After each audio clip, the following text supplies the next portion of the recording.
Salut à toutes et à tous, bienvenue dans cette nouvelle vidéo. Encore merci d'être de plus en plus nombreux à être abonnés sur cette chaîne et sur le groupe Facebook en particulier.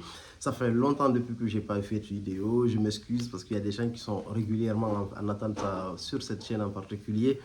Et aujourd'hui, j'ai décidé de revenir parce que j'avais promis de parler des deux nouvelles sorties de la maison Creed. Ils sont sortis depuis depuis un mois ou bientôt 2 mois depuis que ces deux parfums sont sortis. Donc ce n'est plus nouveau dans le monde faste de la parfumerie où on a quasiment tout le temps, en fait tous les mois, on a de nouvelles sorties. Donc ça commence un peu à dater, mais c'est des parfums en fait qui sont pertinents parce qu'il y a beaucoup de gens qui posent des questions sur ça. Les avis sont assez divergents, donc c'est intéressant d'en parler. Et sur le groupe Facebook, je pense qu'on est bientôt à 5000, c'est vraiment hyper intéressant. N'hésitez pas à nous rejoindre. Et donc j'ai décidé, je vais commencer de parler de Delphinius et de Centaurus en fait. C'est ces deux parfums-là qui sont sortis. C'est des parfums que j'ai eu naturellement l'opportunité de tester. Je me suis préparé des échantillons. Et on va parler du Delphinius en fait. Le Delphinius de Creed. Creed n'a pas l'habitude de faire ce type de parfum là, en gros, un peu vanillé, ambré. C'est assez nouveau, c'est un essai. Mais je trouve que c'est un essai qui est plutôt réussi en gros en se référant en fait aux productions de Creed, à leurs parfums qui sont disponibles sur le marché. Donc on a l'ouverture qui est vraiment super belle. Moi je trouve que cette ouverture elle est magnifique. On a de l'amande, de l'encens, du poivre noir et du poivre rose. Moi j'aurais même cru qu'il y avait un léger soupçon de liqueur en gros sur ce parfum au niveau de l'ouverture. C'est vraiment une très très belle ouverture. C'est vraiment magnifique en fait comme ouverture. Super beau. Ça me rappelle un peu la structure en fait des ouvertures des parfums un peu commerciaux. Déjà en meilleure qualité pour préciser. L'ouverture elle est très belle et par la suite on va voir ce qui va arriver. Après on a un côté racine d'iris, héliotrope et orchidée qui arrive, qui donne à ce parfum un aspect un peu poudré. Je trouve que c'est assez cohérent en fait comme évolution. Et en fond on a de la vanille, de la tonka, du cuir. Le cuir n'est pas hyper présent dans ce parfum-là. On a de l'amberwood et du patchouli. Ce sont des notes qui ont plutôt un certain corps entre guillemets. Le parfum, je le trouve cohérent, je le trouve beau. C'est un parfum qui est vraiment, qui est particulièrement joli en fait. Pour moi, on présente ça à quelqu'un qui ne connaît pas du tout la parfumerie de niche ou même qui s'intéresse à la parfumerie de niche, c'est un parfum qui va vous plaire tout de suite, il approche en fait. C'est un parfum qui me fait beaucoup penser à Altaïr de la maison Parfum de Marly. C'est très beau, ça plaît aux gens qui s'intéressent à la niche ou même à ceux qui s'intéressent ou à ceux qui ne que tu t'intéresses à la parfumerie de niche ou pas. En fait, c'est un parfum qui va te plaire, le Altaïr. Et c'est pareil pour le Delphinius. Je trouve que c'est un parfum qui est particulièrement beau, facile à aimer, on va dire. C'est un parfum pour moi, c'est un parfum de tous les jours, honnêtement. Il se porte à toute l'année, de l'été, l'hiver. Moi, je me vois bien porter un type de parfum comme ça en été. C'est particulièrement joli, c'est agréable, c'est plaisant. C'est vraiment un parfum d'appel à la masse, mais avec vraiment beaucoup de raffinement, quoi. Là, on retrouve tout le savoir-faire de la maison Creed. Ça ne m'étonnerait pas que beaucoup sautent sur ce parfum-là. Moi, je trouve qu'il est super beau. Et le deuxième, c'est le Centaurus. C'est un parfum qui est beaucoup plus corsé, entre guillemets. Il est dans un registre qui est beaucoup plus différent que le premier. Il est beaucoup plus familier, mais très bien travaillé également. On a en fait une ouverture avec de la cannelle, du tabac et de la cardamome. Vraiment une super belle ouverture. On sent la complexité au niveau de l'ouverture du parfum. Après, on évolue vers quelque chose de très crémeux, du bois de santal, du patchouli, de l'héliotrope, du géranium et du jasmin. La note d'héliotrope, on la sent entre les deux parfums. On arrive à faire le lien. En fait, cette maison de parfum Creed, elle a un truc que je compare à une autre maison de parfum dont le nom m'a échappé. Comment dire ça, c'est la maison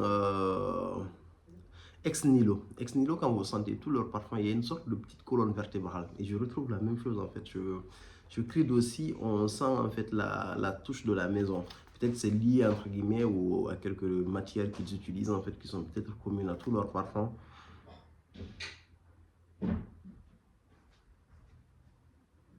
Et dans ce parfum également, on retrouve de la vanille de Bourbon, du benjoin en note de fond, du baume de Tsolu. Je ne connais pas du tout cette note. Ça a un aspect un peu herbacé de la fève de tonka et de l'ambroxan. Donc il y a beaucoup disons, il y a de la similitude entre les deux parfums. À l'ouverture, je dirais que le Delphinus est beaucoup plus beau en fait à l'ouverture. Il est beaucoup plus plaisant, il est beaucoup plus agréable. Mais pour ceux qui sont habitués à la parfumerie de niche, comme pour ceux qui sont habitués à porter du oud, qui aiment l'encens et qui ont l'habitude de porter des parfums beaucoup plus complexes, je pense que le Centurius en fait vous plaira beaucoup plus. Il est beaucoup plus puissant en fait. Il a beaucoup de corps, il a beaucoup de tenue. C'est un parfum qui est vraiment super beau. Ça, il n'y a absolument rien à dire en fait sur celui-là également. Les deux, si vous ne connaissez pas du tout la maison Creed, c'est deux parfums en fait. Si vous n'êtes pas du tout à fond dans la parfumerie de niche ou si vous n'avez pas une grande collection de parfums, c'est des parfums vers lesquels je vous recommande directement d'aller parce que c'est vraiment des parfums pour moi qui résument super bien ce qui se fait de mieux en fait dans cette catégorie-là, des parfums vanillés agréables en fait. Franchement, je pense qu'ils ont repris le concept. Ils l'ont super bien travaillé et voilà, c'est un parfum qui a sa place en fait pour moi dans la parfumerie de niche. Le Delphinus, le Centurius aussi pareil. Dans tout ce qui est parfum un peu fumé entre guillemets qui vous rappelle un peu de l'encens, du benjoin et toutes ces notes un peu familières du bois de santal, je pense que c'est un parfum aussi qui va beaucoup vous plaire. Très beau parfum. Et la touche de tabac, c'est quelque chose qui change, quoi. Ça donne un petit côté un peu fumé en fait à ce parfum que je trouve particulièrement beau. Maintenant, à titre personnel, ces deux parfums-là, est-ce que je vais les prendre? Je pense que là, non. En fait, à moins que j'ai une excellente affaire. Pourquoi je dis ça? Parce que je trouve que les maisons de parfum, en fait, elles sont de moins en moins percutantes, en fait. Certes, quand elles font un nouveau parfum, le parfum, il est très bien fait. Je peux prendre l'exemple, par exemple, de Angel Char, par exemple, de la maison Kilian. Le Angel Char Paradis, le nouveau, il est super bien fait, il est très beau, il n'y a absolument rien à dire, il coche toutes les cases. Mais pour moi, ce n'est pas innovant, en fait, par rapport à ce qu'on a sur le marché aujourd'hui. Pareil pour le Delphinus et le Centurius, ils reprennent des concepts qui marchent très bien. Ils les ont améliorés, ce sont de très très beaux parfums. Mais pour quelqu'un dans sa collection, pour moi, qui a un Altair, honnêtement, tu n'as pas besoin du Delphinus. Ça, c'est un avis personnel. Après, entre les deux, qu'est-ce que je préfère aujourd'hui? Je ne pourrais pas juger parce que les deux sont d'excellents parfums. Et pour quelqu'un qui a un Oud Rosewood de la maison Dior, je pense pas que tu aies besoin forcément comment on appelle ça, du Centurius, du Centurius, je sais pas si je prononce bien le nom.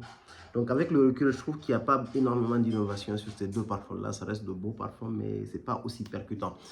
Ces derniers temps, en fait, un parfum que j'ai trouvé mais hyper percutant, en fait, une sortie qui marque, qui vaut le coup. Et quand tu prends le parfum, en fait, tu es super content pour un amateur de parfum de sentir en fait, qu'on est capable qu'on est encore capable de te surprendre. Je parle d'un Tilia de la maison Marc-Antoine Barrois. Moi, c'est ce que j'attends en fait de ces grandes marques de parfum. Creed, c'est une maison qui est hébergée dans un très grand groupe. Ils ont les moyens, ils ont la capacité de faire de la recherche et du développement en gros. Et il y a beaucoup de moyens. Et pareil aussi pour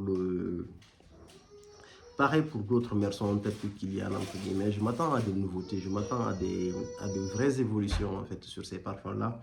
Et comme je vous dis, en résumé, de très beaux parfums avec pour moi, qui font le boulot dans leur catégorie, mais il n'y a rien d'innovant par rapport à tout ça. Voilà ce que j'avais à dire sur ces parfums. N'hésitez pas à me dire ce que vous en pensez en commentaire. Je sais que certains d'entre vous l'ont pris. Dites-nous ce que vous en pensez. Merci beaucoup. À plus pour de nouvelles vidéos.